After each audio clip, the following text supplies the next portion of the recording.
আসসালামু আলাইকুম। আমরা আয়নাঘরের কথা শুনেছি, মাঝে মধ্যে বলতাম যে মানে এটা হয়তো কাল্পনিক কিছু, বা আমরা অনেকেই বুঝাইতে চাইছি, বা আমাদের অনেকেই বলছে কাল্পনিক কিছু। এবং আয়নাঘর থেকে অনেকেই এই 5 আগস্টের পরে মুক্তি পাইছে, বা মুক্তি পাওয়ার পরেও তাদের যেহেতু অনেকদিন আয়নাঘরে ছিল, তারা কথার সেন্স হারাই ফেলছে। বিভিন্ন তারা হয়তো ওইরকমভাবে কথা বলতে পারে নাই। আমরা খুবই নর্মালভাবে বিষয়টাকে বলছি যে সে হয়তো মানে মন গড়া কিছু কথা বলছে। কিন্তু আজকে আমরা কিছু আয়নাঘরের ছবি পাইলাম, দেখে আমার পার্সোনালি মনে হয়েছে যে আমি আসলে হয়তো বা সর্বোচ্চ 2 থেকে 3 দিনের বেশি ওখানে থাকতে পারতাম।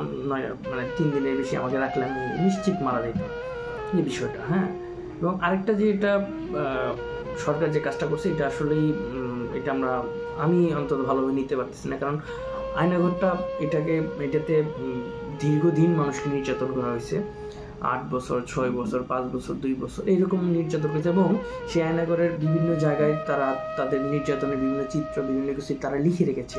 সেগুলো দেখলাম যে ছবি প্রকাশ করছে, যে বিভিন্নভাবে রং করেছে, কি বলে, বিভিন্ন রং দিয়ে বা চুনা দিয়ে বিভিন্ন কিছু চুনটুন লাগিয়ে সেটা কি করে ফেলছে।